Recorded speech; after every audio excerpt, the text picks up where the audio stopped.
All rise, veuillez vous lever.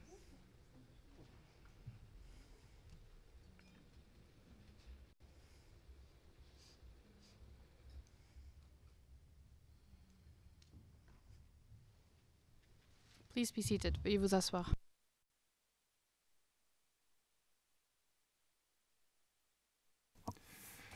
Good afternoon. Bonjour. Le Conseil de la défense de M. Ngaïsona.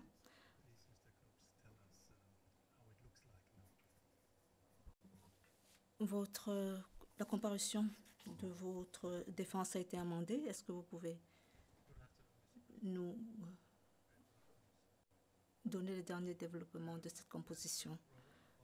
Merci, Monsieur le Président. Barbara Matsula n'était pas là ce matin à la première rangée. Elle va nous aider à afficher les présentations PowerPoint.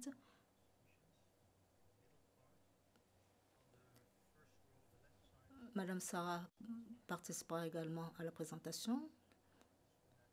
La deuxième partie, nous avons à l'extérieur mon directeur, M. Knops. Au deuxième rang, Michael Ross, Mathias Coffey, Lou Pignon, Axena Dos Davi. J'espère que notre présentation est complète. Monsieur Knorr, je ne peux pas vous passer la parole. Après 1h30, pour les raisons que j'ai expliquées, nous allons prendre une courte pause.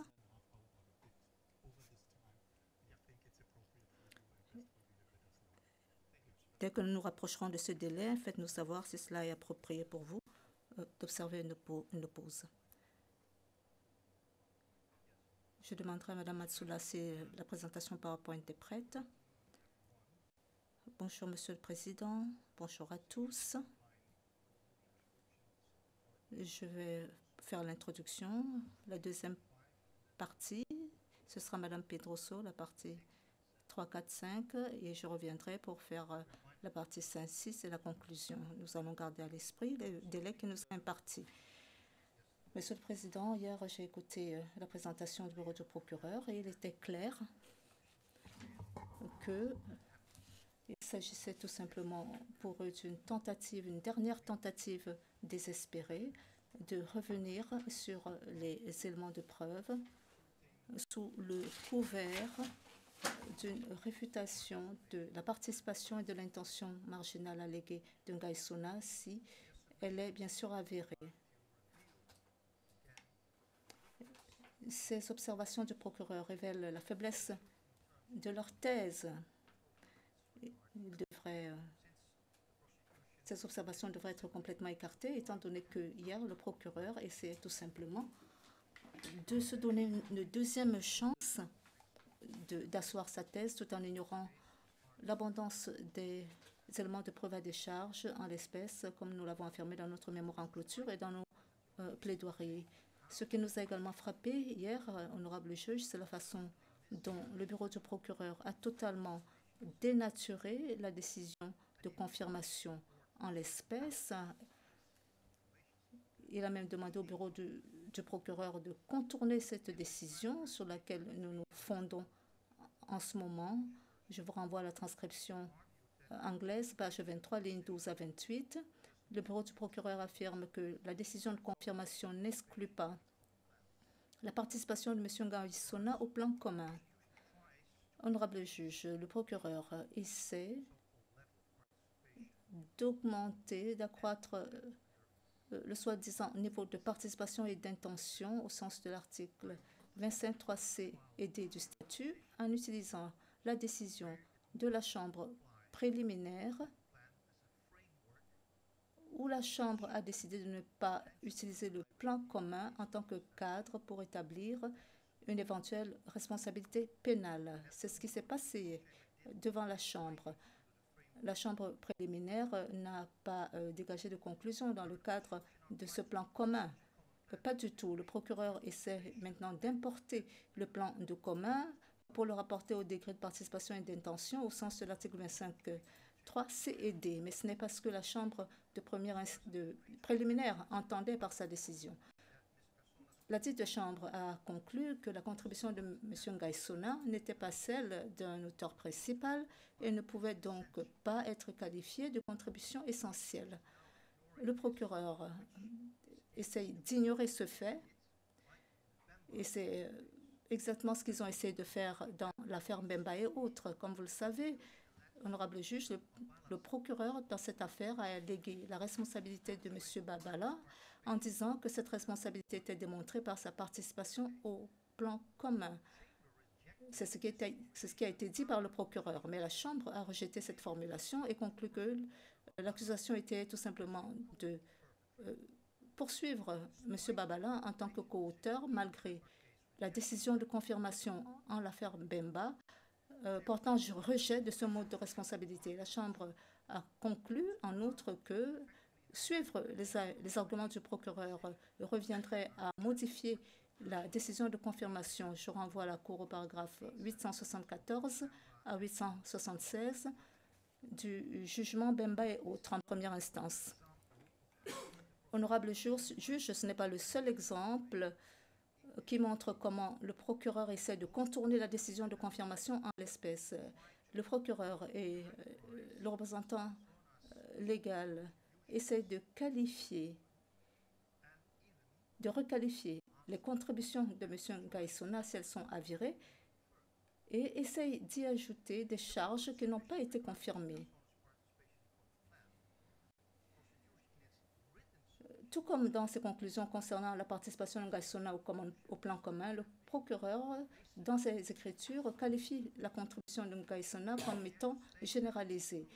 L'accusation a même indiqué que les contributions ont eu une incidence sur chaque aspect de la commission des crimes reprochés. Ceci se trouve au paragraphe 20 et 21 de leurs écritures. Honorable juge, ce langage du procureur revient à contourner les conclusions figurant dans la décision de confirmation. Les représentants des victimes vont un peu plus loin que le procureur. Et pourquoi ils essayent de modifier les charges lorsqu'ils disent que sans la contribution essentielle de M. Ngaïsona, les crimes n'auraient pas pu être commis de la même manière. Paragraphes 2 et 42 à 46 des écritures des représentants des victimes. Dans la même lancée, ils indiquent que M. Ngaïsona était l'un des cerveaux du plan Bozizé visant à reconquérir le pouvoir. Ceci se trouve au paragraphe 44 de leurs écritures. Nous savons tous, honorable juge, que la norme 55 du règlement de la Cour n'a pas été appliquée en l'espèce. C'est une réalité judiciaire. Qualifier ainsi les contributions de M. Ngaïsona comme étant essentielles est tout simplement erroné. Le procureur et les représentants légaux des victimes ajoutent un incident supplémentaire de viol aux charges. Nous savons tous que la Chambre a rejeté cet incident dans la décision de confirmation des charges. Vous trouverez cet argument à la transcription 309, version anglaise, page 76, ligne 1 à 6. L'ajout de cet incident de viol est contraire à la décision de confirmation en tant que telle, mais également à la décision de la Chambre préliminaire relative à la demande de l'accusation en modification des charges en vertu de l'article 61.9. Vous trouverez le raisonnement de la Chambre préliminaire de ne pas ajouter cette charge au paragraphe 23 à 24 de leur décision. Honorable juge, pour essayer d'étayer cette peine de 20 ans, le procureur compare la présente espèce à celle de Charles Taylor. Monsieur le Président, j'ai été moi-même conseil dans l'une des affaires relatives à Charles Taylor au tribunal spécial de Sierra Leone et sur la base de cette conséquence, je peux dire avec conviction que l'affaire Charles Taylor n'a aucune similitude avec celle de M. Ngaïsona. M. Taylor s'est vu imposer une peine de 50 ans après avoir retenu 5 circonstances aggravantes. D'abord, la Chambre de première instance a conclu que les actions de Taylor, président du Libéria à l'époque, a causé et prolongé la souffrance et le préjudice infligé peuple de aux populations de la Sierra Leone, un pays voisin qui n'est pas son pays. Cette extraterritorialité a été retenue par la Cour, par le tribunal comme une circonstance aggravante. Son statut spécial de chef d'État a également été retenu comme circonstance aggravante. Troisièmement, Taylor a abusé de son autorité en tant que président du Libéria, étant donné qu'il avait une position unique de pouvoir accéder à la machine de l'État et à l'autorité publique pour aider et encourager les crimes commis par le ROUF et la FRC. Taylor a également abusé sa position de responsabilité publique en tant que chef d'État et membre du comité de la CEDEAO, comme l'a conclu la Chambre. Il a fait partie du processus de paix, mais ses actions ont sapé ce processus.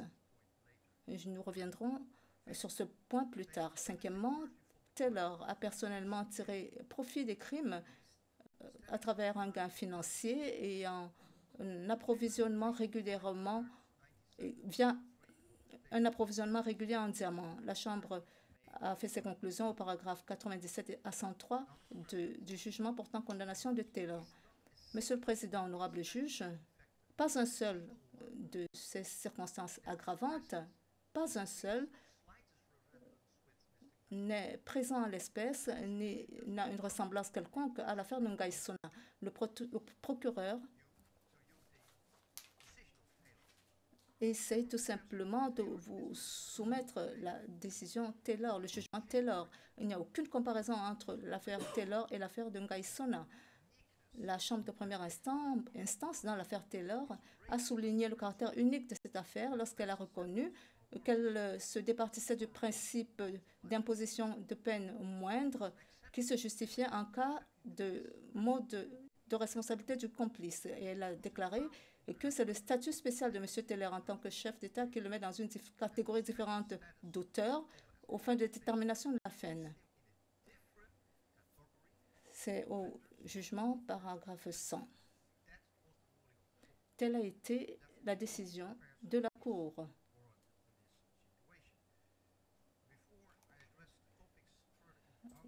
Avant de passer au prochain point dans notre plan, nous manquerons à notre devoir si nous ne parlons pas de la position procédurale de la présente affaire. Nous faisons notre présentation sur la peine avant qu'un verdict n'ait été rendu, honorable juge. Comme vous le savez, cette procédure constitue un écart majeur par rapport à la jurisprudence de la Cour. Et nous devons publiquement réaffirmer notre position en l'espèce, à savoir que M. Ngai Sona n'est pas coupable de l'un quelconque des crimes retenus à son encontre. Il proclame son innocence, comme il a dit en détail dans sa déclaration. Sur la base des preuves présentées au procès, nous sommes fermement convaincus en tant qu'avocats, en tant que conseil, que la seule conclusion possible qui puisse être dégagée est que M. Ngai Sona n'est pas coupable de ces crimes.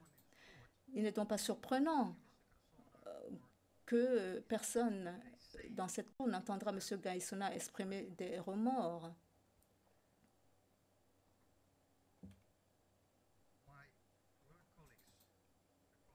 Mes éminents confrères de l'autre côté de la salle insistent sur ce fait. Pourquoi est-ce que M. Yekatom et M. Ngai Sona n'expriment aucun remords? Un tel acte impliquerait que M. Ngai Sona pense qu'il est coupable, ce qui n'est pas le cas. Il a le droit de proclamer son innocence. Et le procureur et les représentants des victimes, dans leur soumission sur le manque d'expression de remords devrait être écartée. Contrairement au vu du bureau du procureur et au représentant légal par rapport à ce sujet hier, fait qui a été exprimé par certains États partis en 2019 dans le cadre de l'Assemblée des États partis. Je ne tairai le nom de ces États, mais les juges savent à qui je me réfère. Un acquittement n'est pas un échec du système, c'est plutôt, cela fait partie du système judiciaire. Dans l'affaire Gbagbo et Charles Blé Goudé, il a été indiqué que cette affaire était un exemple d'échec du système judiciaire. Je fais valoir le contraire devant la Chambre. Un acquittement n'est pas un échec du système, mais une victoire du système judiciaire. L'acquittement fait partie du système judiciaire et devrait être perçu comme la justice qui serait rendue en l'espèce au regard de l'absence d'éléments de preuve. Je passe maintenant au point 2 de notre plan, la question de la participation et de l'intention.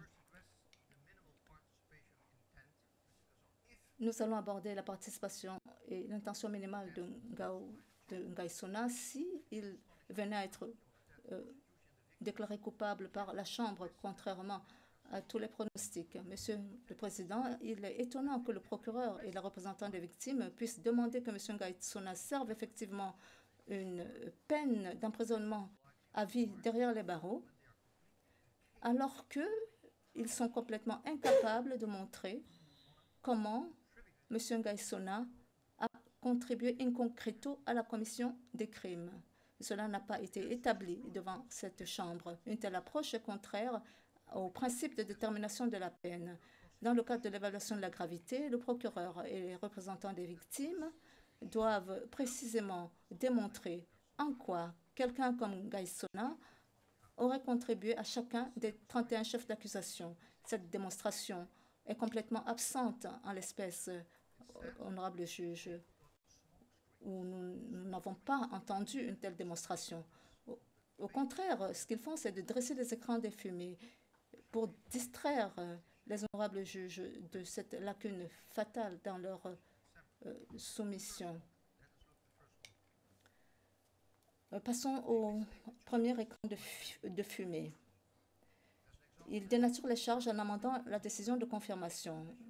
Regardons le paragraphe 20 des écritures du procureur. Le procureur affirme que la responsabilité alléguée de Nguy Sona pour l'enclave de l'école de la liberté est liée à son rôle en tant que coordinateur national des Antilles-Balaka. Or, la Chambre préliminaire a particulièrement conclu que Nguy Sona n'exerçait aucun contrôle sur les crimes, au paragraphe 103 de la décision de confirmation. Sa responsabilité pour l'enclave se fondait sur le fait que cela s'inscrivait dans la même ligne d'action, la même ligne de conduite que l'attaque du 5 décembre de Bangui, contre Bangui. Cela se trouve au paragraphe 112 de la décision de confirmation. Par conséquent, l'autorité et le contrôle qu'il aurait exercé sur les anti-Balaka et sa responsabilité alléguée pour l'enclave de l'école de la liberté sont dénués de pertinence.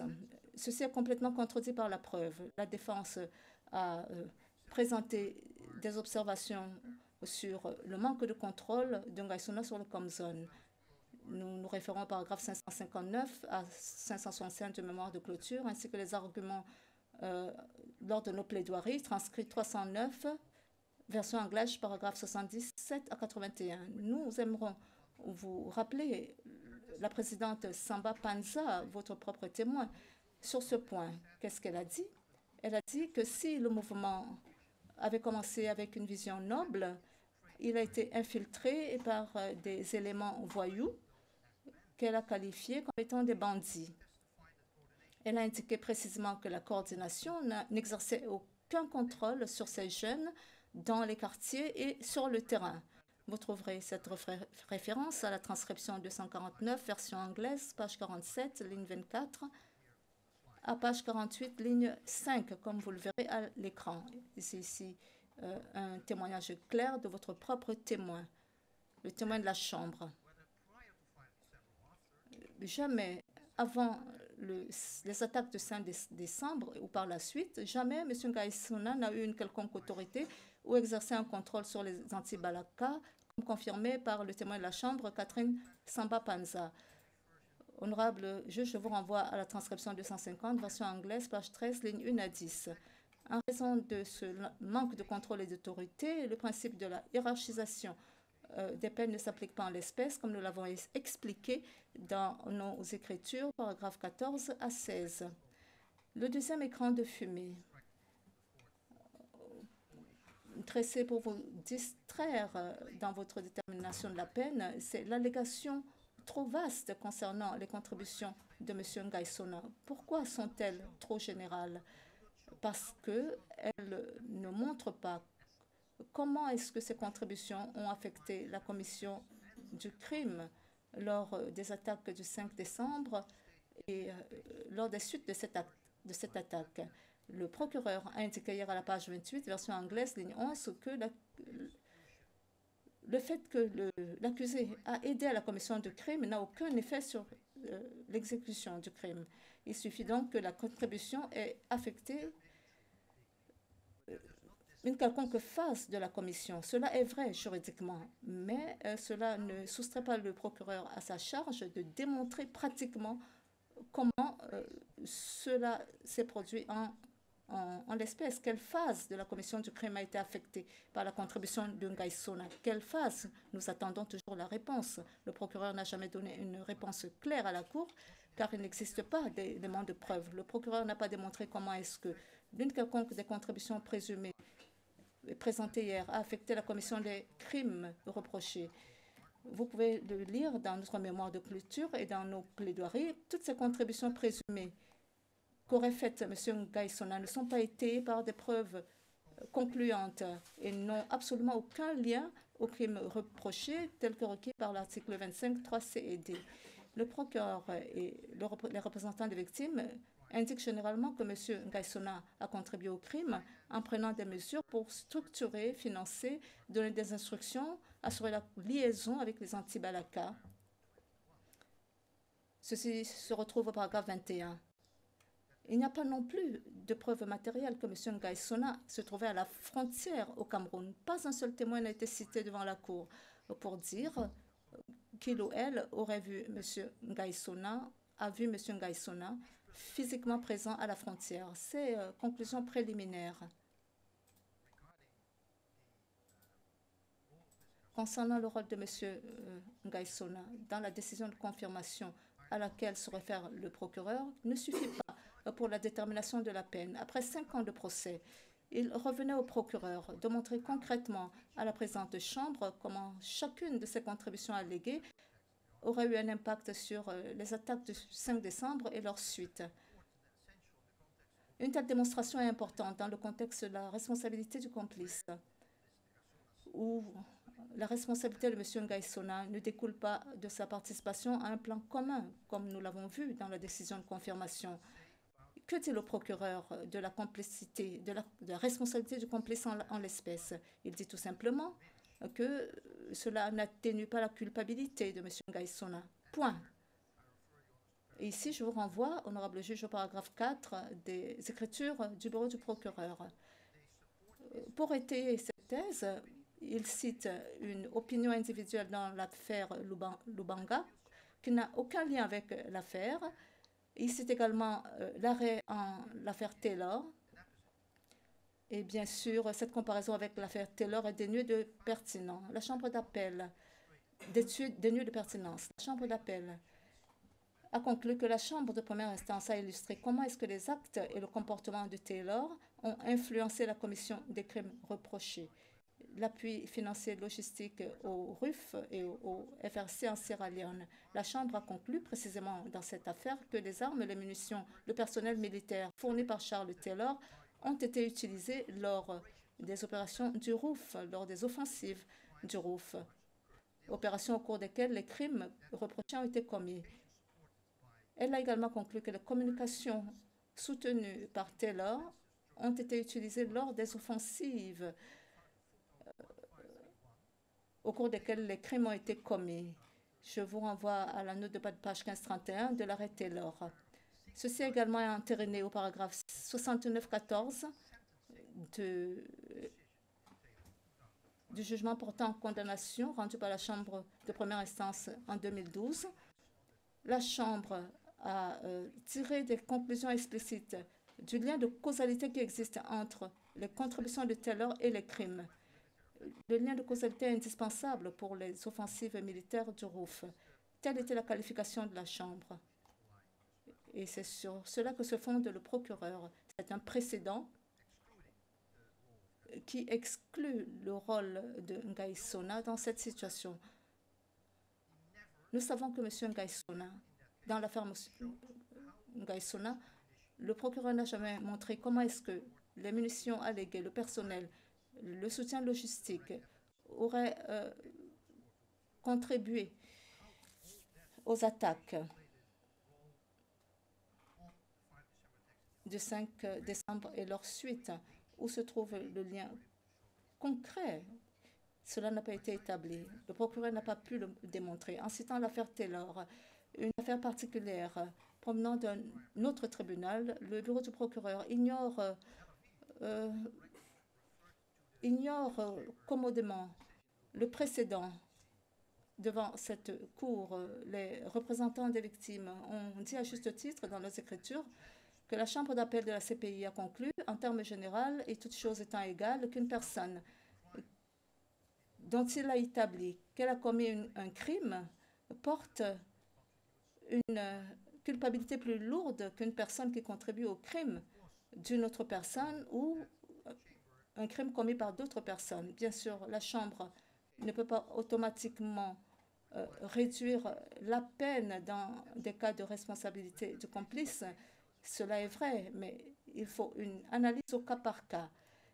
Et le procureur et les représentants des victimes, dans ces cas-là, dans ce scénario, doivent montrer comment est-ce que les actions de l'accusé, notamment M. Ngaïsona, a eu une incidence sur les attaques du 5 décembre et ses suites. Si ce n'est pas le cas, comment l'espèce, comment est-ce que la Chambre peut évaluer ou déterminer la culpabilité de quelqu'un comme Ngaïsona? C'est impossible, honorable juge. C'est pourquoi nous disons, pour conclure, que le procureur ne s'est pas acquitté de la charge de la preuve qui lui incombe et M. Ngaïsona devrait être acquitté de tous les chefs. L'allégation générale du procureur est que Ngaïsona a contribué à la politique organisationnelle visant à prendre pour cible les civils musulmans. Ils affirment également que sa contribution alléguée va au-delà des crimes imputés. Honorable juge, la preuve supposée de ces allégations générales se trouve à la note de bas de page 13 des écritures du procureur. Comme la Cour peut le voir, la note de bas de page 13 consiste en 5 discours, dont 2 n'ont même pas été faits par M. Ngaïsona, et il n'y a pas de preuve qu'elles ont été faites en son nom.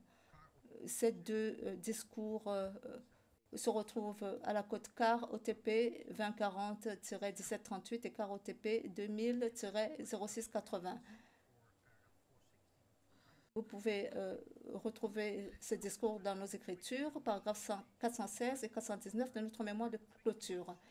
Quant aux autres discours prononcés par Ngaïsona, nous voulons présenter 3 points. Tout d'abord, comme nous l'avons dit dans le mémoire en clôture, et ces discours appellent à mettre un terme à la violence et se focalisent sur l'inclusivité et la paix. Vous pouvez le retrouver dans nos soumissions, paragraphe 149 du mémoire en clôture.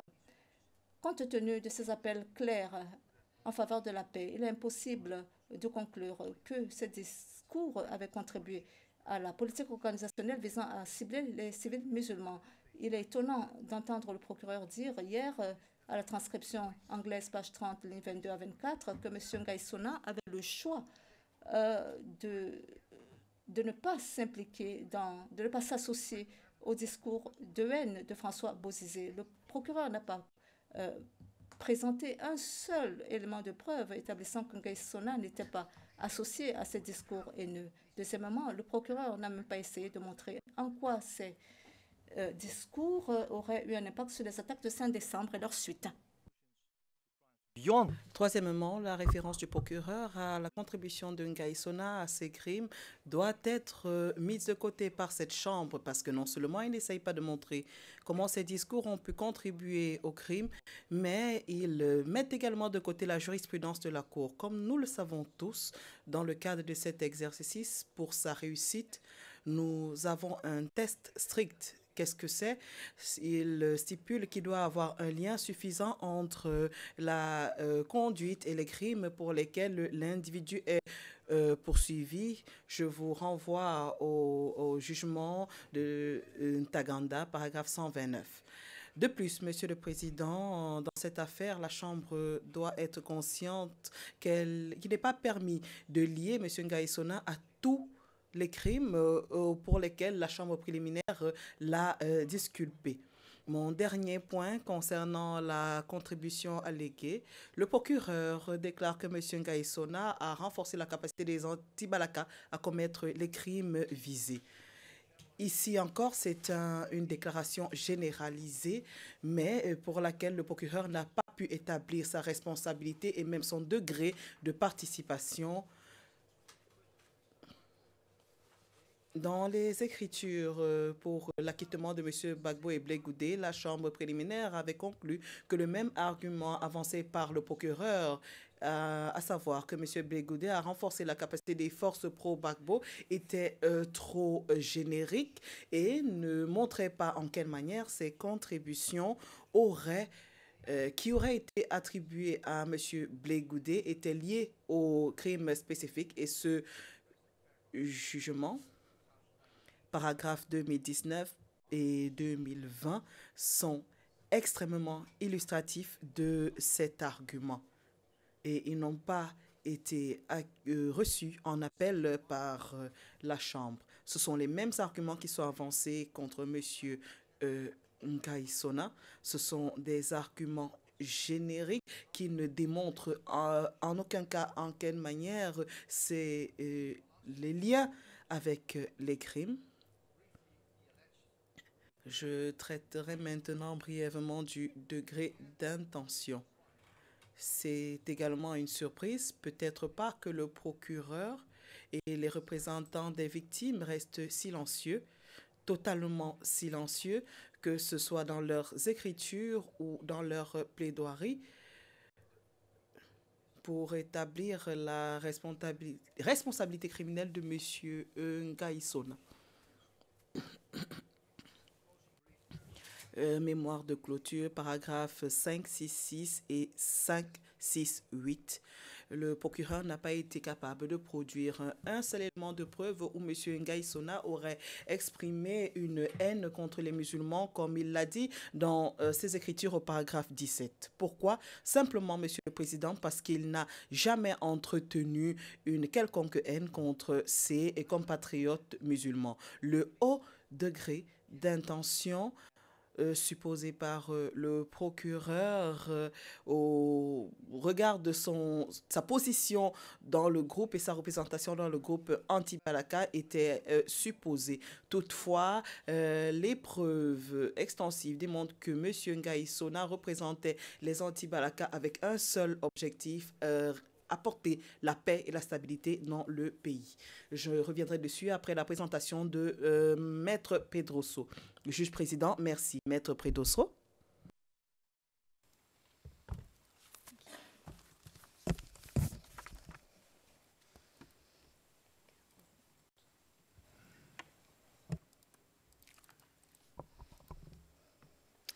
Your Honors.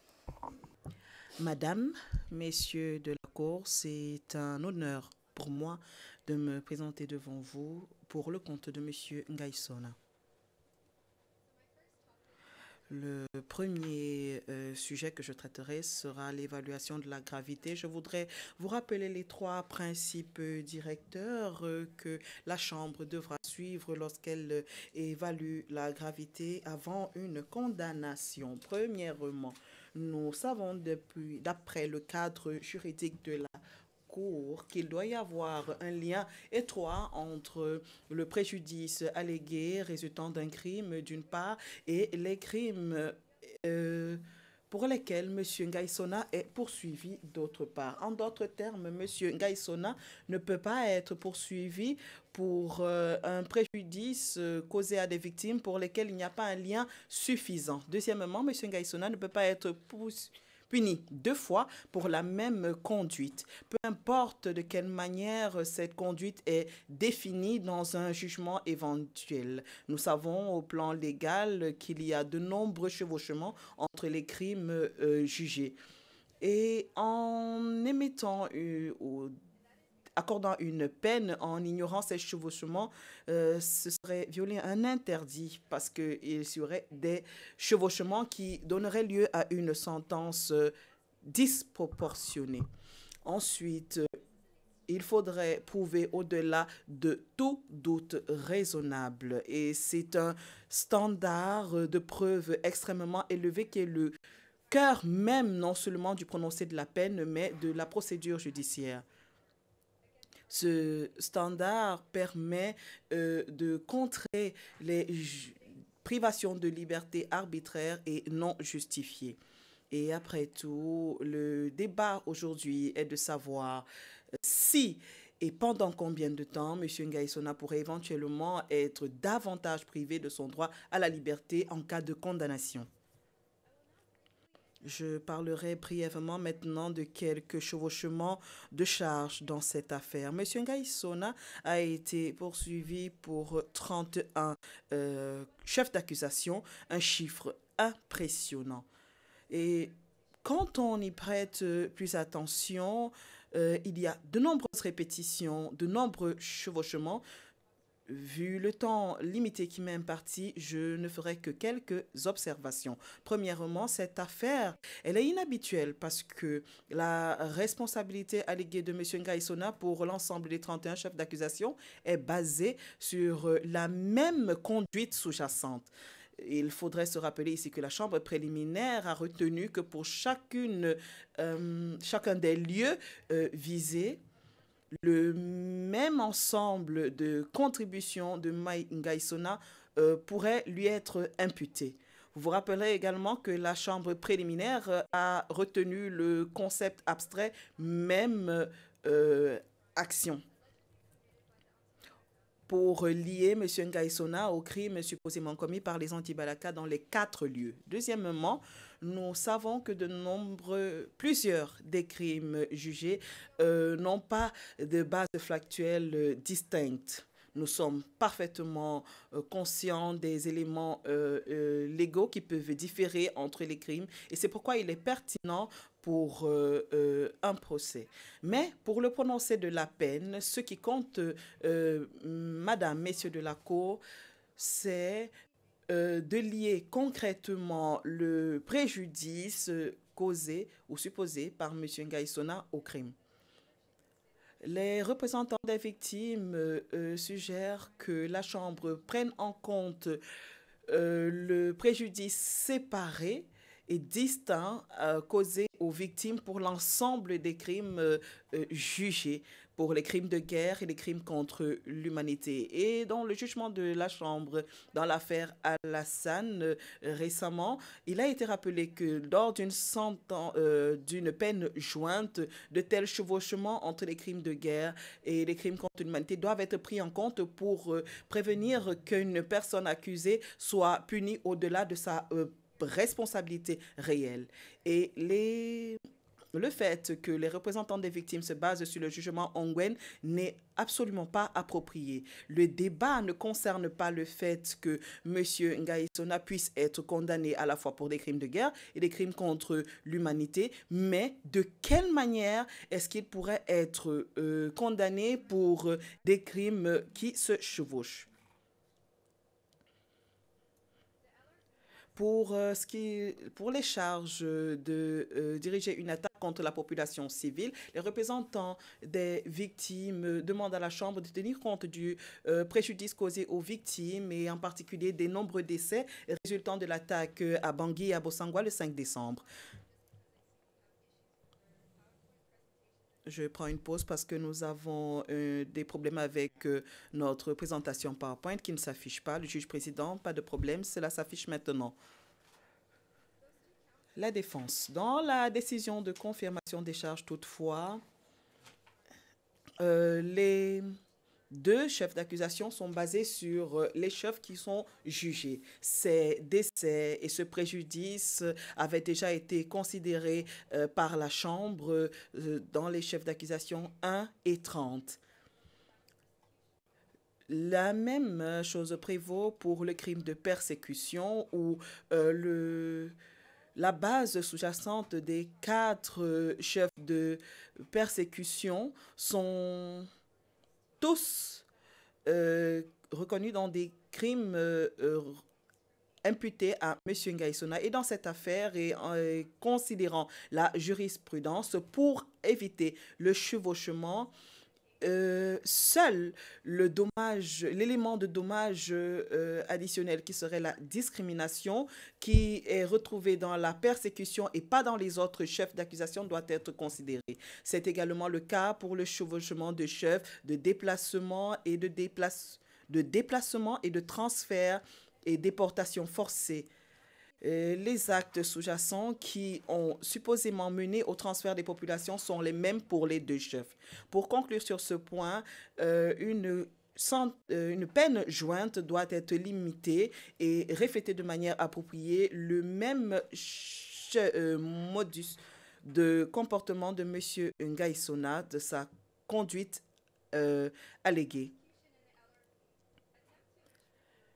Le procureur et les représentants des victimes essayent d'attribuer à M. Ngaïsona de nombreux préjudices. En d'autres termes, ils étendent ou extrapolent le préjudice. Par exemple, les représentants des victimes disent que M. Ngaïsona doit être puni pour le préjudice causé à l'ensemble de la communauté musulmane. Le procureur est allé même plus loin en suggérant que la peine de M. Ngaïsona devrait refléter le préjudice allégué au-delà de la communauté musulmane et à la République centrafricaine dans l'ensemble. Cela va à l'encontre de la jurisprudence de la Cour au sujet des prérequis pour un lien suffisant entre le préjudice aggravé et les crimes effectivement commis que j'ai mentionnés un peu plus tôt. Elle va également à l'encontre de l'exigence selon laquelle tout facteur qui pourrait aggraver une peine éventuelle à l'encontre de M. Ngaïsona doit être prouvé au-delà de tout doute raisonnable.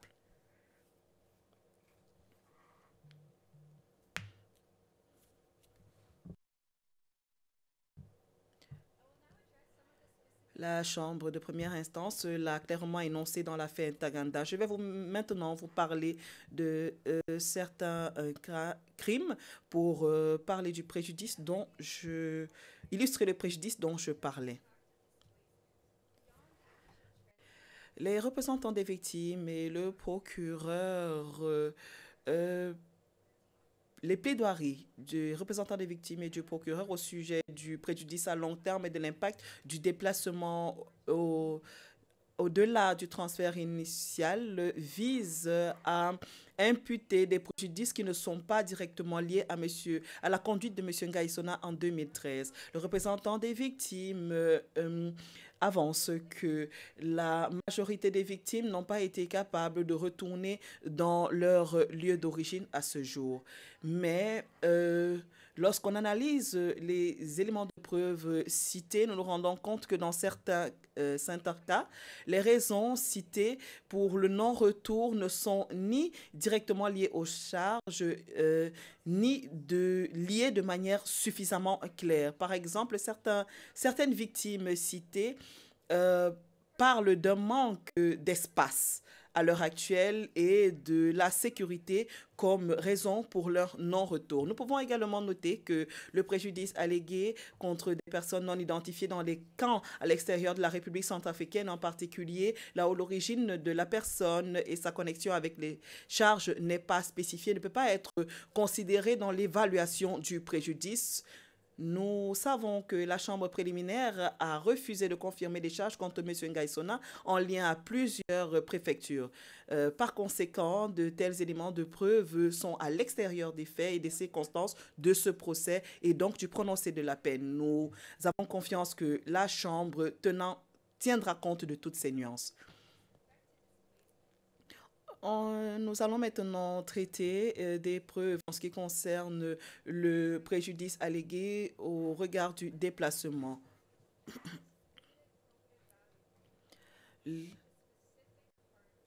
Les représentant des victimes se base sur des preuves auxquelles la Chambre ne peut pas se fier. Ceci inclut de nombreuses références au rapport à la règle 68.2b du témoin P0925. Le rapport n'a qu'une valeur limitée pour démontrer le préjudice spécifique et le lien aux charges au-delà de tout doute raisonnable. Cela est général, c'est de nombreux oui-dire et n'a pas été prouvé. Les représentants des victimes se basent également sur des formulaires de participation des victimes qui ne sont pas présentés comme éléments de preuve et nous savons que la valeur probante de ces formulaires est très faible. De nombreuses erreurs majeures et incohérences dans ces formulaires ont été soulevées dans cette affaire et vous vous rappellerez par exemple pour les témoignages du P2474. En ce qui concerne les crimes allégués de destruction de la mosquée de Boeing et la mosquée centrale de Bosangwa, dans leurs écritures, les représentants des victimes attribuent la destruction de centaines de mosquées à M. Ngaïsona, y compris la destruction de 400 mosquées à Bangui, de plus petites mosquées à Bosangwa et même dans d'autres villes qui ne sont pas inclus dans les charges retenues. C'est encore un exemple où les représentants des victimes essayent d'attribuer un préjudice collectif sur la communauté musulmane à M. Ngaïsona. Madame, Messieurs de la Cour, tenir compte de ces faits qui n'ont pas été retenus parmi les charges pour poursuivre M. Ngaïsona mènerait à une punition au-delà de sa responsabilité alléguée et à une peine disproportionnée. Même les deux mosquées qui font partie des charges, l'impact spécifique sur les victimes n'est pas prouvé. De plus, les représentants des victimes invoquent une persécution derrière la destruction des mosquées comme un facteur aggravant. Et cette affaire qui se distingue de l'affaire Al-Mahdi citée par les représentants des victimes. Dans cette affaire, la Chambre de première instance avait reconnu qu'il y avait un motif discriminatoire à la discussion des sites à Tombouctou, mais les faits ici sont très différents. La Chambre avait reconnu qu'Ansardine et Hakim avaient pris des mesures spécifiques pour imposer leurs motifs religieux sur la population. La Chambre a reconnu que les responsables d'Ansardine avaient détruit les sites pour mettre un terme à des pratiques qui étaient interdites dans leur version de l'islam. Il n'y a pas de tels éléments de preuve pour l'affaire Antibalaka qui auraient eu des motifs d'imposer leur religion et éradiquer la foi musulmane, que ce soit dans la destruction des deux mosquées ou dans deux autres types de crimes.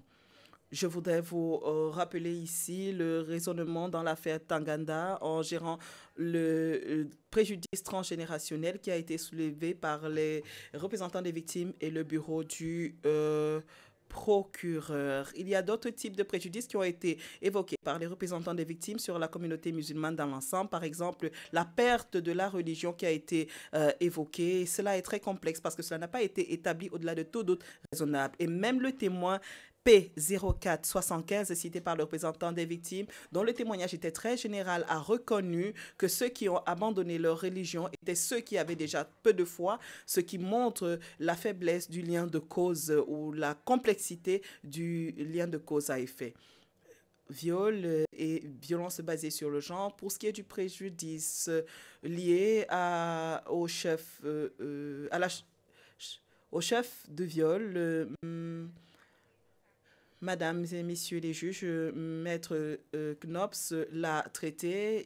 Je rappellerai que le deuxième viol allégué n'a aucun lien, quel qu'il soit, avec les charges qui ont été retenues et confirmées contre M. Ngaïsona. Il ne peut pas être considéré dans l'évaluation de la gravité et du préjudice comme un facteur aggravant. D'autres facteurs aggravants. le statut sans défense des victimes et le nombre de victimes. Les représentants des victimes et le bureau du procureur soutiennent que les victimes des crimes étaient particulièrement vulnérables et que cela doit être considéré comme un facteur aggravant au titre de la règle 145.2b. Les représentants des victimes affirment que les enfants et les personnes âgées étaient les plus affectés et que les femmes étaient plus affectées que les hommes. D'où viennent ces chiffres? Les représentants des victimes se basent sur un diagramme qui a été produit par le greffe pour donner une idée de l'âge et du genre des victimes dans les 3 lieux. Et si on s'y penche, on verra rapidement que ces chiffres ne sont pas reflétés. Ce diagramme montre que le groupe d'âge le plus affecté par les crimes, ce ne sont pas les enfants et les personnes au-delà de 70 ans, mais les personnes âgées entre 40 et 54 ans. Et pour les 3 lieux, nous voyons que les enfants et les personnes âgées étaient clairement en minorité. Nous noterons également qu'il n'y a pas de statistiques pour les enfants en deçà de 10 ans.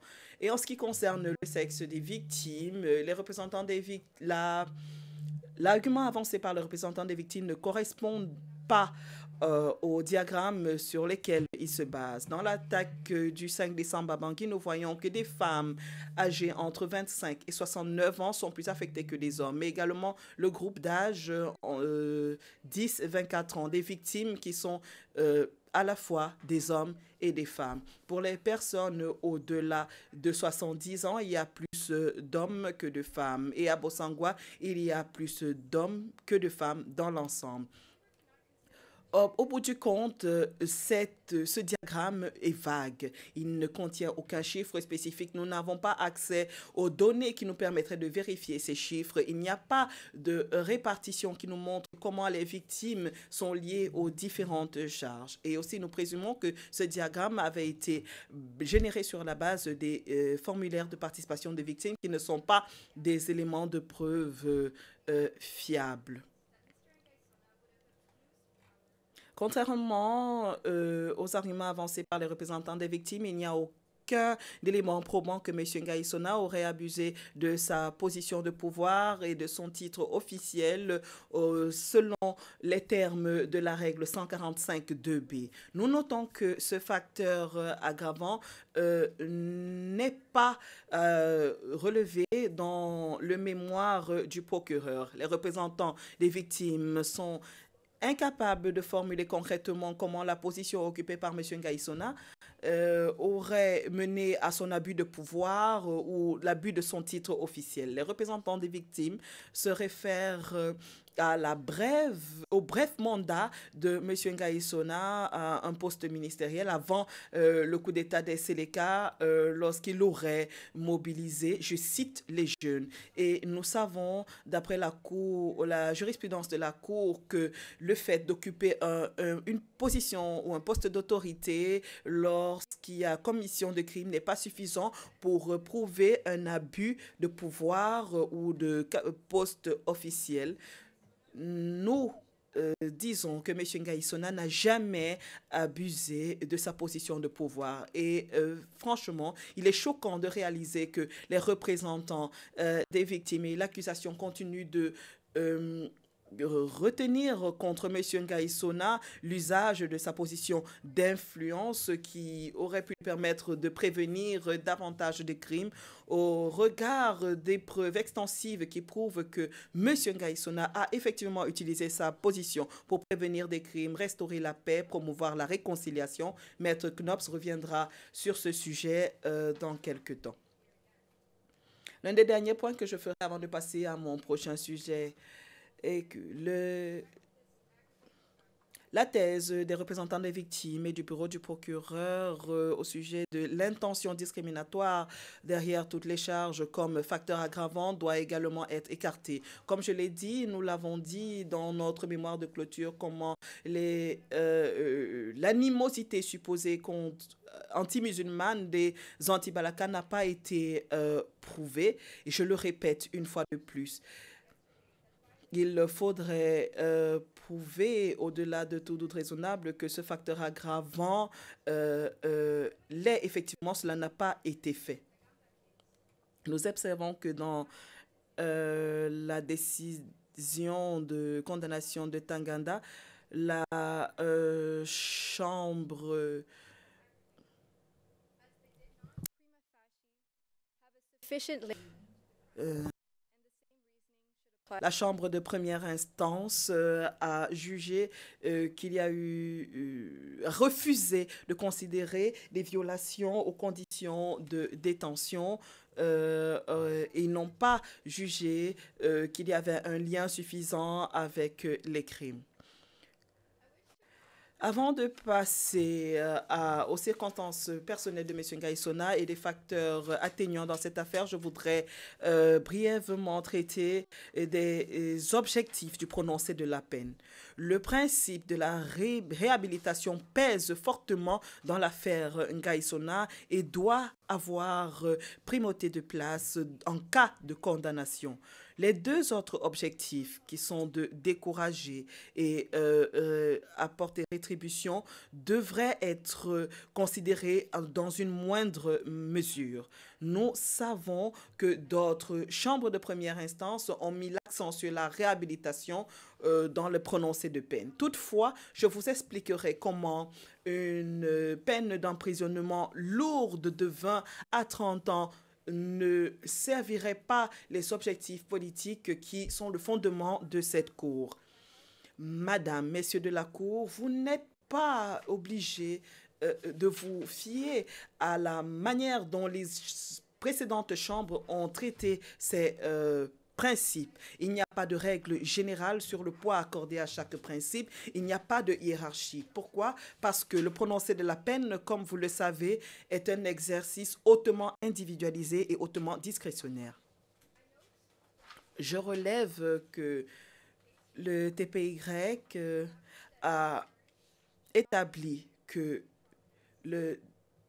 la dissuasion ne devrait pas avoir trop de poids dans l'évaluation d'une peine.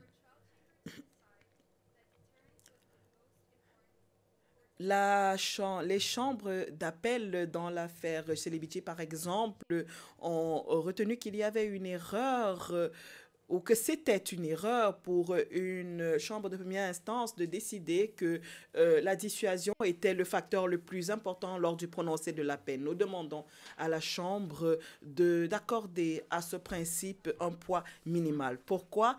Parce que les circonstances au cours desquelles les crimes internationaux sont commis sont exceptionnelles. Une personne ne se réveille pas un matin et décide de commettre des crimes contre l'humanité. Il se passe généralement dans un contexte de guerre ou d'instabilité grave, de changement de régime. Les circonstances qui font que la plupart d'entre nous ne pourront pas visualiser de toute notre vie. Ce n'est pas une excuse en quelque manière ou d'alléger la gravité de ces crimes, mais nous demandons à la Chambre de considérer le contexte dans lequel ces crimes sont commis et de reconnaître que dans de tels contextes, une peine de prison lourde n'aurait pas un effet dissuasif.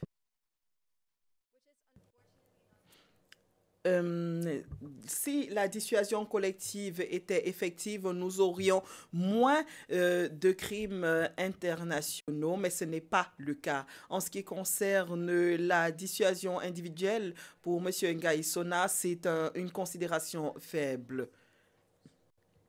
Les actions pour lesquelles M. Ngaïsona est poursuivi se sont produites dans des circonstances exceptionnelles où des Centrafricains innocents, en particulier les Baya et ceux qui étaient associés au président Bozizé, ont été pourchassés et tués. C'est un moment particulier, un moment pénible en République centrafricaine et toute action alléguée portant à la culpabilité de M. Ngaïsona Ngaïsona ne devrait pas se répéter. Et en cas de condamnation, M. Ngaïsona a été suffisamment dissuadé pendant les 6 années qu'il a passées en détention préliminaire, loin de tout ce qui lui était cher, son pays, sa famille, sa carrière et ses plans à l'avenir. And with respect to deterrence, S'agissant de la dissuasion, nous faisons valoir qu'une personne qui est réhabilitée est moins susceptible de récidiver. C'est parce que la réhabilitation permet à l'individu de prendre davantage de responsabilités pour ses crimes, ce qui est avantageux pour cette personne, mais également pour la communauté et les victimes. Je rappelle ici à l'écran le raisonnement du juge Mumba dans une opinion individuelle, l'affaire de Ronich devant le TPY. Non seulement le juge Mumba a dit que la réhabilitation était une considération clé, elle a également indiqué que utiliser un stylo comme étant une arme à feu reviendrait à accepter le point de vue erroné qu'on pourrait vaincre la haine par la haine. C'est une référence directe à la valeur limitée de soi-disant principe de rétribution. Le juge Mumba a également dit que la réhabilitation après les troubles pourrait servir à réduire l'incidence de l'instabilité politique et des conflits. J'aimerais rappeler que dans l'affaire Katanga, la Chambre de première instance a reconnu le rôle de la détermination de la peine en ce qui pouvait contribuer à rétablir la paix et la réconciliation dans les communautés concernées. En parlant de principes, j'aimerais évoquer brièvement le préambule du statut, comme l'a fait le procureur hier. M. Ngaïsona et sa communauté à laquelle il retournera un jour font tous partie de cette unité, de ce patrimoine commun de tous les peuples qui sont mentionnés dans le préambule. Nous faisons valoir que pour que la justice internationale soit respectée, elle doit être équitable, juste, proportionnelle et elle doit être conciliante. Nous rejetons fondamentalement la suggestion des représentants légaux que la peine imposée à Ngaïsona devrait être, je cite, exemplaire. Je vais maintenant passer brièvement à ce que dit le droit international des droits de l'homme au sujet de la détermination de la peine. Et c'est le prisme à travers lequel la détermination de la peine doit être interprétée par cette Cour.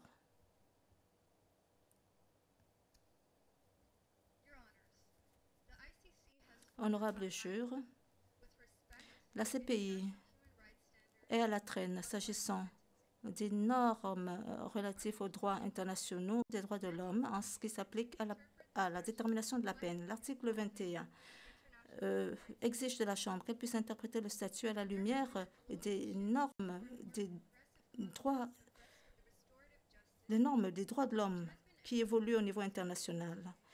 Il y avait une transition et une évolution vers des concepts plus progressifs de justice restaurative, comme l'a dit le procureur hier, qui promeuvent des peines comme la réhabilitation, la réinsertion et des peines non carcérales. Cette évolution du droit international relatif aux droits de l'homme ne peut être ignorée par la Cour. Cela signifie que ces concepts progressifs de justice réparatrice ne peuvent pas non plus être ignorés. Notre temps est limité, donc je vais me restreindre à l'évocation de certains instruments internationaux relatifs aux droits de l'homme. Je commencerai par les règles de Tokyo, adoptées par l'Assemblée générale des Nations unies, qui s'appliquent à toutes les personnes faisant l'objet de poursuites, y compris M. Ngaïsona. Ces règles promeuvent l'utilisation de mesures non privatives de liberté et nous disons qu'elles ne sont pas incompatibles avec le cadre établi par le statut de la Cour. Ces règles visent également à réduire l'utilisation des peines d'emprisonnement en prenant en compte les droits humains, la justice sociale. Nous invitons la Chambre à prendre en compte la déclaration récente de Doha adoptée par l'Assemblée générale en 2016, où les États parties se sont engagés à intensifier leurs efforts pour réduire la détention provisoire et d'accroître l'utilisation des sanctions non privatives de liberté. Nous invitons la Chambre à prendre en compte les développements intervenus dans les juridictions régionales et intérieures et qui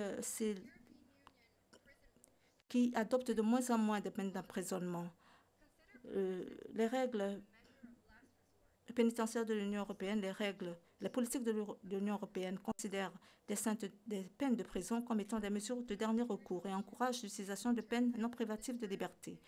Plusieurs juridictions interprètent le terme d'emprisonnement d'une manière plus large que le terme emprisonnement d'une manière plus large que les peines de réclusion ou d'emprisonnement pour inclure des peines privatives de liberté, comme c'est le cas au Canada. Et ces peines doivent servir la communauté. Il est important de dire que, s'agissant de la gravité, de telles interprétations du terme emprisonnement ont été appliquées aux crimes graves, très graves, comme le meurtre, les agressions sexuelles et autres formes de violence physique. Dans le cas des juridictions colombiennes, ils ont même ajouté les crimes contre l'humanité. Bien sûr, nous devons garder à l'esprit les jugements Bemba et autres et Ongwen, mais nous ne considérons pas que la question est totalement réglée. Et ces jugements ne répondent pas à la question de savoir si l'emprisonnement, au sens de l'article 77, peut être interprété pour inclure des peines non privatives de liberté. Nous faisons valoir que ce terme emprisonnement pourrait comprendre des restrictions de liberté en dehors du contexte carcéral lorsqu'ils sont interprétés sous le prisme du droit international relatif aux droits de l'homme et à travers le pouvoir discrétionnaire vaste dont vous jouissez, tel que prescrit par le statut. Cette interprétation n'est pas incompatible avec les principes de l'article 23 du statut, nulla pena sine lege, étant donné que l'emprisonnement n'est pas spécifiquement défini dans le statut et peut avoir des significations différentes. En cas de déclaration de culpabilité, la défense est prête à fournir à la Chambre davantage de détails sur les modalités d'une peine d'emprisonnement éventuelle hors du milieu carcéral. Gardant à l'esprit que M. Ngaïsona a une famille élargie, il a une communauté qui le soutient et qui pourrait superviser toute peine éventuelle qui sera purgée au sein de sa communauté. Nous pouvons observer une tendance mondiale vers la justice restaurative qui permet d'accorder le poids voulu aux finalités de la réhabilitation et de la réinsertion, plutôt que d'accorder un poids excessif à la rétribution et à la dissuasion.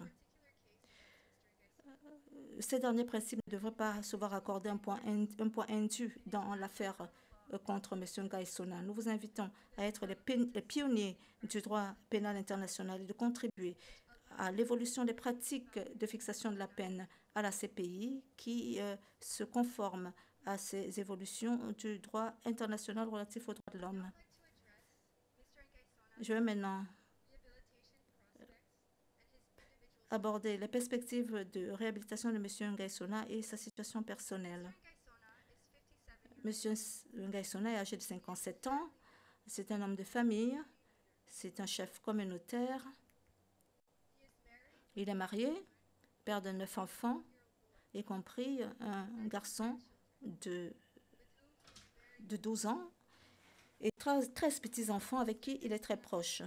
M. Ngaïsona bénéficie du soutien d'une grande famille élargie dont le seul vœu est de le voir revenir vers eux. Son niveau d'études élevé, son expérience professionnelle, y compris ses états de service dans la fonction publique et ses compétences utiles pour la vie lui permettront de rebâtir sa vie et de lui redonner tout son sens au sein de sa communauté. M. Ngaïsona est le candidat parfait pour la réhabilitation et la réinsertion au cas où il serait déclaré coupable. Dans la littérature, la réadaptation est définie comme étant le processus de retour à la normale. M. Ngaïsona n'aura aucun problème à revenir à la normalité, revenir à une vie normale. En fait, M. Ngaïsona est déjà bien avancé dans ce processus. Un peu de temps après le lancement du processus de paix, M. Ngaïsona s'est distancié des anti-Balaka. Il a fondé son propre parti politique et a lancé d'innombrables messages en faveur de la paix et de la réconciliation. Avant le conflit, M. Ngaïsona s'est absorbé en se consacrant au football, où il a prospéré. M. Ngaïsona a exprimé devant la Chambre la vision qu'il avait pour son parti, le PCUD, à travers lequel il voudrait tendre ou œuvrer vers un avenir meilleur pour toute la population centrafricaine. M. Ngaïsona continue de promouvoir une vision de paix, de tolérance, en particulier de tolérance religieuse et de réconciliation.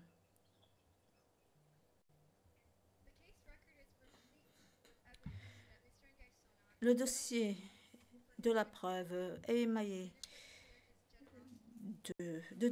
d'éléments de preuve, établissant que M. Ngaïsona est bien reconnu pour sa bonne moralité, en particulier sa générosité. Et nous avons eu à en être témoins au fil des années. La preuve est accablante à cet égard. La preuve montre la propension naturelle de M. Ngaïsona à aider les autres, y compris les étrangers. La preuve démontre également que M. Ngaïsona a manifesté de l'empathie envers les victimes de la crise centrafricaine et qu'il a essayé de les aider sans distinction. Pour conclure sur ce point, le retour rapide de M. Ngaïsona à sa communauté ne sera pas déstabilisateur. Tout au contraire, M. Ngaïsona est tout à fait prêt à réintégrer sa communauté et ne posera aucune menace à la sécurité publique. Nous rappelons que M. Ngaïsona a un casier judiciaire vierge et c'est un facteur que la Chambre doit prendre en compte en vertu de la règle 145B. La Chambre devra donc prendre en compte sa situation personnelle dans la détermination de la peine éventuelle à lui infliger. Je passe au dernier point, les circonstances atténuantes en l'espèce. Nous savons qu'elles sont pertinentes pour pouvoir atténuer une peine éventuelle qui pourrait être imposée. Il convient de rappeler que la norme moins rigoureuse de l'hypothèse la plus probable est celle qui s'applique en l'espèce. Tout d'abord, M. Ngaïsona a coopéré avec les enquêteurs dans cette affaire. Comme la Chambre de première instance l'a conclu en l'affaire Katanga, pour qu'elle soit retenue au titre de circonstances atténuantes en vertu de la règle 145, la coopération n'a pas besoin d'être importante. En 2018, avant l'arrestation de M. Ngaïsona et la période de temps importante ici, les enquêteurs du bureau du procureur ont voulu rencontrer M. Ngaïsona, ce qu'ils ont fait à l'hôtel Ledger à Bangui.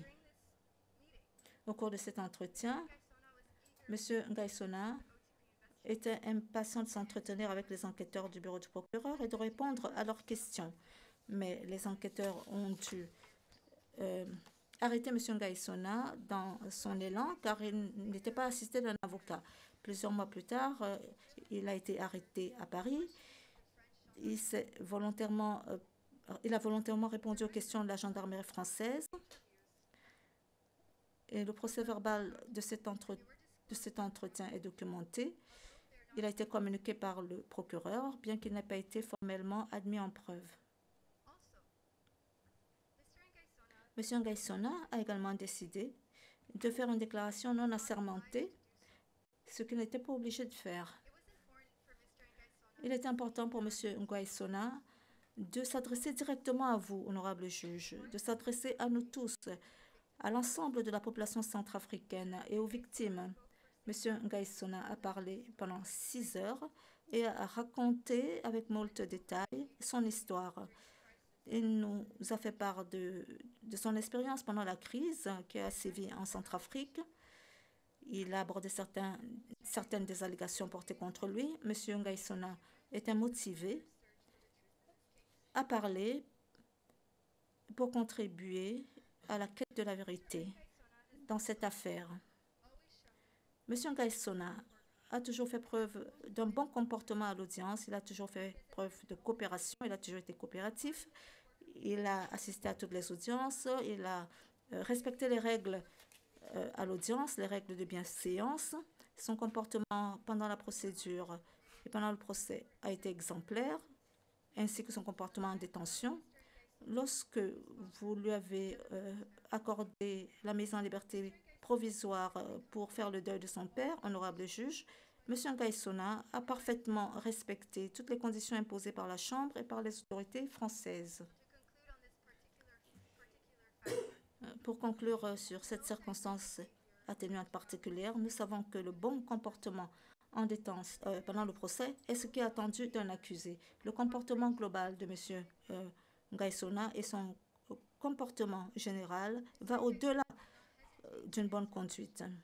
M. Ngaïsona n'a pas hésité à répondre aux questions, à rencontrer les autorités, à contribuer à la manifestation de la vérité dans son affaire.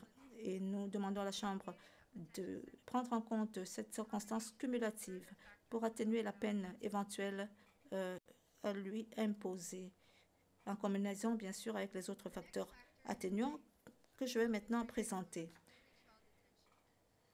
La longueur de la détention provisoire d'un Ngaïsona, combinée aux difficultés qu'il a expérimentées, qu'il a vécues en détention, doivent être considérées comme une circonstance atténuante. La privation de liberté est l'une des restrictions flagrantes des droits de l'homme.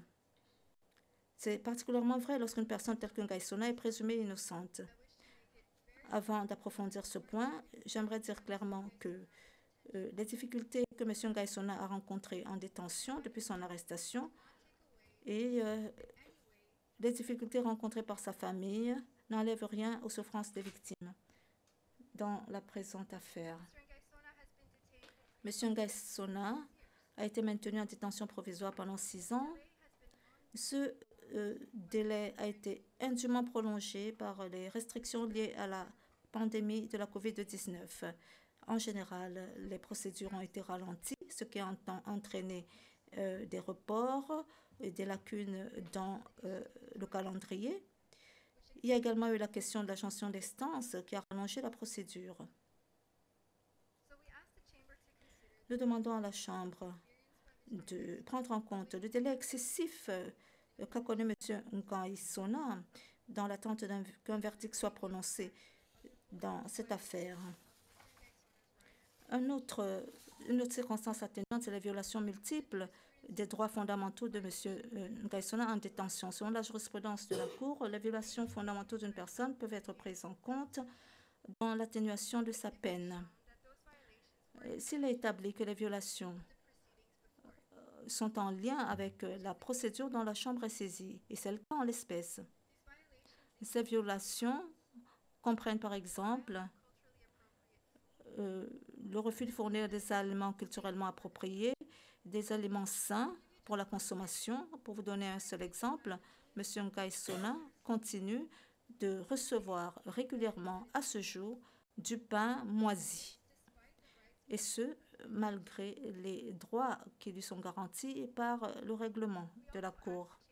Nous demandons également à la Chambre de prendre en compte la manière dont les restrictions sur les communications sont sorties des paramètres requis par la Chambre.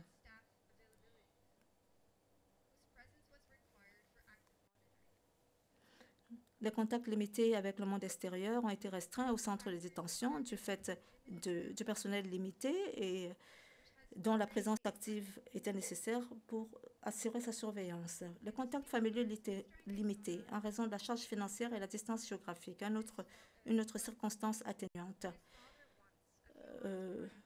En 6 ans, M. Ngaïsona n'a vu son fils aîné que 2 fois, son père une fois, quelques mois avant son décès. M. Ngaïsona n'a pas vu la plupart de ses enfants pendant cette période. Bon nombre des membres de la famille de M. Ngaïsona n'ont pas pu lui rendre visite en raison de la distance géographique, ce qui implique des obstacles financiers majeurs et des problèmes liés au visa. De plus, M. Ngaïsona n'a jamais rencontré les plus jeunes membres de sa famille, notamment les 3 petites filles nées pendant sa détention. M. Ngaïsona a simplement bénéficié de 3 visites financées pendant toute sa détention, visite de 4 membres de la famille en raison du manque de fonds dans le fonds fiduciaire consacré aux visites familiales et aux restrictions liées à la COVID. Donc, je ne vais pas m'appesantir plus en avant sur les restrictions liées à la COVID. M. Ngaïsona n'a pas pu jouer son rôle crucial de grand baobab envers sa famille élargie et envers sa communauté. Cela a eu une incidence sur lui, cela a également eu un effet sur sa famille. Sa famille a grandement souffert du fait d'avoir perdu son principal pourvoyeur. La femme et les enfants de M. Ngaïsona connaissent des difficultés depuis l'arrestation de M. Ngaïsona. Madame Ngaïsona a dû travailler pour un salaire minimal afin de pouvoir survivre et d'assurer les besoins de sa famille du mieux qu'elle peut en l'absence de son mari. Les enfants de M. Ngaïsona ont dû abandonner leurs études en raison du manque de fonds. La famille est en retard sur des paiements importants. Ces circonstances ont contribué à la détresse émotionnelle de Ngaïsona en raison de sa distance par rapport à ses bien-aimés, et ceci occasionne en lui des sentiments d'isolement et d'impuissance. Pendant sa détention, M. Ngaïsona a connu une profonde perte personnelle. Pendant sa détention, d'innombrables membres de sa famille, des proches, des amis sont décédés. Il y a quelques jours, nous avons dû annoncer la triste nouvelle à M. Ngaïsona, celle du décès d'un de ses amis très chers. En début de cette année, M. Ngaïsona a perdu son père biologique, M. Raymond Ngaïsona, dont il était très proche. Ils vivaient tous les deux à Bangui. Les circonstances du décès de M. Raymond étaient particulièrement difficiles pour M. Ngaïsona. M. Raymond Ngaïsona souffrait d'une pathologie grave mais curable. Vous vous souviendrez, honorable juge, que M. Ngaïsona et notre équipe de la défense ont réussi tant bien que mal à assurer le voyage de M. Raymond en France afin de subir une opération qui aurait pu sauver sa vie. Mais la veille de son opération, M. Raymond est décédé subitement. M. Ngaïsona a ressenti un profond sentiment d'impuissance, de désespoir pour avoir assisté à la santé de son père se détériorer. M. Ngaïsona est convaincu qu'il aurait pu sauver la vie de son père s'il n'avait pas été détenu au cours de ces dernières années, alors que M. Raymond était sous sa responsabilité. Nous demandons à la Chambre de prendre en compte ces difficultés qu'a connues M. Ngaïsona ces dernières années pendant qu'il était en détention et dont la Chambre n'a pas toujours connaissance. Ces circonstances devraient être retenues en atténuation de sa peine éventuelle. Je passe la parole à Knoops qui pourra nous présenter les circonstances atténuantes au regard des initiatives de paix de M. Ngaïsona. Maître Knoops, est-ce que nous pourrons observer une pause de 5 minutes avant de poursuivre? Merci.